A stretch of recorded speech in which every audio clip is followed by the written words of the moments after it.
चुनाव लड़ने, सुन लीजिए पत्रकार, चुनाव लड़ने और चुनाव लड़वाने में बहुत फर्क होता है। ये बिहार है, यहाँ नेता नीतीश कुमार है, ठीक है। मतलब कि प्रशांत किशोर केवल चुनाव मैनेजमेंट करते थे और सीधा आ गए हैं कि बिहार में मुख्यमंत्री बने। हाँ, तो वही तो कह रहे हैं आपको कि चुनाव लड़ने और चुनाव लड़वाने में बहुत अंतर होता है इस बार। नमस्कार दोस्तों, तो आप सभी का फिर से एक नए वीडियो में स्वागत है और आज हमारे साथ हैं जदयू पार्टी के प्रवक्ता अतुल पटेल जी। तो चलिए इनसे बात करते हैं कुछ। नमस्कार सर। नमस्कार। जन स्वराज पार्टी के संस्थापक प्रशांत किशोर जी बोले हैं कि जदयू पार्टी 25 सीट भी बिहार में नहीं लाएगी। क्या कहना चाहते हैं इस पर? कौन बोला है? प्रशांत किशोर। प्रशांत किशोर पार्टी थोड़ी चलाते हैं, वो तो सब कैंपेनिंग करते हैं, वो सब फर्जी वर्जी वाला काम करते हैं। सब पार्टी कहाँ है बिहार में? मतलब उतना क्या कर रहे हैं? वो पार्टी नहीं चला रहे हैं, चुनाव नहीं लड़ रहे हैं, क्या करते हैं? ना मैनेजमेंट करते हैं, चुनाव मैनेजमेंट का काम करते हैं। और नीतीश कुमार को 25 सीट आएगी, नीतीश कुमार को 70+ सीटें आएंगी इस बार की विधानसभा के चुनाव में, आप देख लीजिएगा। तो अब इतना गट से कैसे कह सकते हैं कि बिहार में 25 सीटें नहीं ला सकते हैं? और वो भी पहली बार में ही कह रहे हैं, इतना कैसे कंफर्म हो गए? छोड़िए ना, वो अपना देखें, ठीक है। उनका को सीट आएगा, खाता होता खुलेगा बिहार में? चले हैं बिहार बदलने, खाता नहीं खुल पाएगा, पलायन रोकेंगे। आज घूम रहे हैं तो जो सड़के पर नीतीश कुमार जी की देन है कि आज 12 बजे रात को घूम रहे हैं और प्रचार कर रहे हैं। नीतीश कुमार उनको पहचान दिए थे 2015 में, नीतीश कुमार को छल करके भागे थे। जदयू को 25 सीट नहीं आएगी, इनका को सीट आएगा। ये अपना खाता खोले ना, आप बताइए ना कहाँ इनका एक को सीट आ रहा है? कैमूर में को इनका सीट आ रहा है, रोहतास में को सीट आ रहा है, शाहबाद में को सीट जीतेंगे। बस खाली चुनाव मैनेजमेंट करने से होगा? चुनाव लड़ने, सुन लीजिए पत्रकार, चुनाव लड़ने और चुनाव लड़वाने में बहुत फर्क होता है। ये बिहार है, यहाँ नेता नीतीश कुमार है, ठीक है। मतलब कि प्रशांत किशोर केवल चुनाव मैनेजमेंट करते थे और सीधा आ गए हैं कि बिहार में मुख्यमंत्री बने। हाँ, तो वही तो कह रहे हैं आपको कि चुनाव लड़ने और चुनाव लड़वाने में बहुत अंतर होता है। इस बार उनको समझ में आ जाएगा, बिहार की जनता उनको दिखा देगी कितना बड़ा मैनेजमेंट उनको आता है। वो पहले बोलने वाले का शौर है, अपने से बड़ों कैसे बोला जाता है। कभी नीतीश कुमार को क्या बोलते हैं, कभी किसी को कुछ बोल देंगे। पहले संस्कार सीखे ना हो। बिहार है, आज आप हैं, हम हैं, सब चल रहा है तो सब नीतीश कुमार की देन है। हमारे भभुआ में बहुत ज्यादा दिख रहे हैं रितेश पांडे। क्या बात है? क्या मतलब चुनाव ना लड़ रहे हैं? कहाँ से? कौन रितेश पांडे? अरे वही जो गायक हैं। तो कहाँ दिख रहे हैं? भभुआ में बहुत ज्यादा लग रहा है कि वो भी प्रचार प्रसार कर रहे हैं। क्या अपना कौन पार्टी से आ रहे हैं? शायद बीजेपी, हमको नहीं पता है। एनडीए से तो इंडिया में बहुत उम्मीदवार हैं, वो कहाँ से आ जाएंगे? बाहरी लोग का यहाँ कौन काम है? मतलब कैमूर में प्रत्याशी नहीं है? नहीं है तभी आएंगे चुनाव लड़ने। बाहरी आए, यहाँ की जनता बुड़बक है कि वोट दे देगी, बेवकूफ है। मतलब सब जगह से बेवकूफ की जनता भभुआ की जनता है कि कोई बाहरी कहीं से चलाएगा मुंह उठा के और उसको वोट दे देगी, चुनाव जिता देगी। चुनाव के बाद उसको खोजते चलेगी कि कहाँ है नहीं है। गाना बजाना, चुनाव लड़ना बहुत अंतर है। सब टाइम फिक्स हो जाएगी कहानी। यहाँ इंडिया में बहुत लोग हैं, काबिल लोग हैं, वो चुनाव लड़ेंगे। शायद उनको लगा हो कि उनके मनोज तिवारी, दिनेश लाल यादव वो भी चुनाव जीते हैं तो शायद वो भी कहीं से लड़के कहीं से चुनाव जीत सकते हैं, वही लगा हो उनको। ठीक है, तो जनता बताएगी भभुआ की कि वो चुनाव जीतेंगे, काबिल टिकट लेके आवे ना। हैं रहने वाले कहाँ के हैं, आके भभुआ में लड़ेंगे। भभुआ में हम नहीं है लोग चुनाव लड़ने वाला कि बाहरी को लोग जिताएगा। क्या भभुआ से जन स्वराज भी लड़ रही है? का सब पार्टी लड़ेगी, जिसका जो है जन स्वराज है ना। 243 पे चुनाव लड़ रहा है, 242 पे नहीं, 243 यहाँ भी लड़ी करेगा। हमारे माननीय मुख्यमंत्री नीतीश कुमार जी युवाओं के लिए क्या क्या कर रहे हैं? आपको नहीं दिख रहा है युवाओं के लिए क्या कर रहे हैं? हमें दिख रहा है, बट हमें आपसे जानना है ना कुछ। आप पार्टी के हैं तो कुछ खास जानते होंगे। क्या चीज के मामले में? रोजगार के मामले में पूछ रहे हैं कि मतलब क्या के मामले में? युवाओं को नहीं दिख रहा है? युवाओं को सबसे ज्यादा क्या चाहिए? रोजगार चाहिए, अपना करियर सेट करना है युवाओं को। तो आपको नहीं दिखा अभी 2023 से लेके अब तक कितना शिक्षक वैकेंसी? 1,20,000 एक ही दिन एक ही गांधी मैदान से नियुक्ति पत्र बटा था। और अभी 3-4 रोज हुआ 20,391 बिहार पुलिस में बहाली हुई है, उनका नियुक्ति पत्र बटा। लगातार वैकेंसी आ रहा है नीतीश कुमार की सरकार में। कहाँ पर रोजगार नहीं दिख रहा है? स्टूडेंट के लिए स्टूडेंट क्रेडिट कार्ड, पढ़ने के लिए हर चीज़ मिल रहा है यहाँ की युवाओं को। लगातार वैकेंसी आ रही है।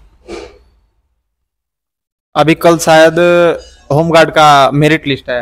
हाँ, तो लगातार बोल ही तो रहे हैं पत्रकार की लगातार आ रही है वैकेंसियाँ, लगातार आ रही हैं। लगभग हमको लग रहा है कि 50 लाख रोजगार के आसपास नीतीश कुमार जी की जो बोले थे, लग रहा है कि अप्रोक्स हम लोग चुनाव के आसपास पहुंच जाएंगे उस पर। ठीक है।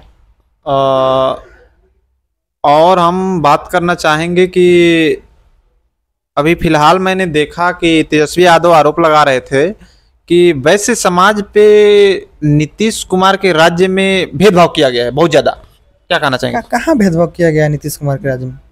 किया गया है तभी तो कह रहे हैं। छोड़िए वो क्या बोल रहे हैं, चुनावी वर्ष है तो बोलने के लिए मनाही थोड़ी है। नीतीश कुमार कैसे आखिर घेरेंगे, वो कैसे बोलेंगे? वैश्य समाज को नीतीश कुमार का देन है ना कि सबसे ज़्यादा। सुन लीजिए, कितना उम्र है आपका पत्रकार? होगा 20-22। तो सुन लीजिए, आपको अनुभव नहीं, अपने माता पिता से जाके पूछिएगा अपने घर पे, ठीक है, कि क्या स्थिति थी 2005 से पहले। लोग डॉक्टर पटना में अच्छे डॉक्टर, चाहे हर जगह की मैं बात कर रहा हूँ, बिहार की डॉक्टर थे, शाम में उनका हड़ताल हो जाता था, शाम में उनके साथ लूट हो जाता था। जितना व्यावसायिक हैं सबके साथ शाम में लूट घसोट हो जाता था। कोई चैन से नहीं 2 पैसा कमा पा रहा था, बच्चों को पढ़ा पा रहा था। नीतीश कुमार की सरकार आई कि सारा लॉ एंड ऑर्डर सही हुआ, सब आज वैश्य समाज कमा रहा है। वैश्य समाज को सबसे ज़्यादा संरक्षण देने का काम नीतीश कुमार जी ने दिया है। शाम होते सब लूटपाट हो जाता था, कोई ढंग से रंगदारी देना पड़ता था, दुकानदार वैश्य समाज अपना दुकान नहीं बेचारा चला पा रहा था, स्थिति था। तो नीतीश कुमार तो उल्टा बोल रहे हैं, नीतीश कुमार बसा दिए हैं बल्कि। चलिए, इसी के साथ साथ हम पूछना चाहेंगे कि हमारे भभुआ के पूर्व विधायक प्रमोद जी, जो कि अब नहीं रहे, और उनके बारे में क्या ख्याल है आपका? सबसे पहले तो मेरे गार्जियन थे, मेरे अभिभावक थे, ठीक है। उनके जाने का सबसे ज़्यादा दुख हमको है।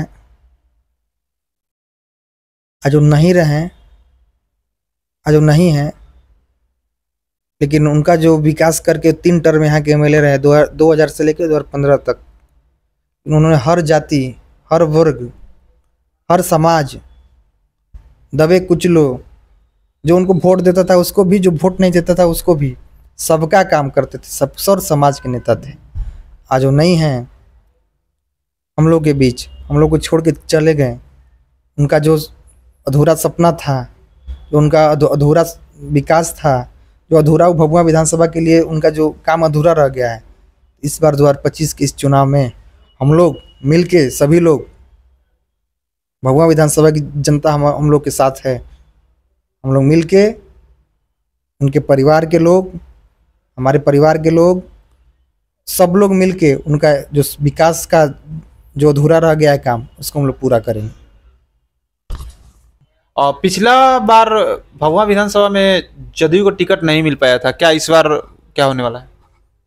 देखिए, पिछला बार तो हमारे गार्जियन स्वर्गीय डॉक्टर प्रमोद सिंह जी उस समय जदयू के जिला अध्यक्ष थे, और उनकी मांग थी कि कैमूर में 4 विधानसभा की सीटें हैं तो 2 सीटों पर जदयू और 2 पर भाजपा चुनाव लड़े।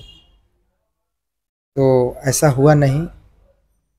अंतोगत्वा 4 सीट बीजेपी को मिली, और उन्होंने ऐलान किया था कि मैं 4 की 4 सीट यहाँ पे कैमूर में भाजपा को हराने का काम करूँगा, और उन्होंने हराया था डंके की चोट पे। और मुझे याद है वो सारा दिन, वो दिन हमें याद है, आज तो हमारे बीच नहीं है, कि उनके आंखों में आंसू थी। वही प्रेस कॉन्फ्रेंस जदयू पार्टी कार्यालय भभुआ में किए थे, और उनके आंखों से आंसू आया था कि मैंने संगठन में इतना मेहनत किया, इतना हर चीज़ किया, लेकिन मैं जदयू के कार्यकर्ताओं से माफ़ी मांगता हूँ, कैमूर जदयू कार्यकर्ताओं से माफ़ी मांगता हूँ कि मैं आपको एक भी सीट दिलाने में असमर्थ रहा। उस सब का आक्रोश हम लोग के मन में था, और हम लोग उस समय 4 सीट यहाँ बीजेपी को हराए थे। अब 4 भाई हैं, सपोर्ट मारिए ना। अब 2 भाई हैं, आपका 4 बीघा जमीन है, तो भैया 2 भाई हैं तो 2 बीघा आप लेंगे, 2 बीघा हम लेंगे ना। एक भाई पूरा हड़प लेगा और एक भाई बैठा रहेगा? नहीं। तो उन्होंने जो लड़ाई शुरू की थी उसको हम लोग आगे लड़ेंगे। वो बहुत दुखी थे 2020 में चुनाव नहीं मिलने से, निर्दलीय चुनाव लड़े थे 2018 में। सच कहिए तो उनके जैसा नेता, राजनेता मिलना भोवा विधानसभा में अब नामुमकिन है, ना भूतो ना भविष्य। 2018 के उपचुनाव में उनको कांग्रेस टिकट दे रही थी, मैं गवाह हूं,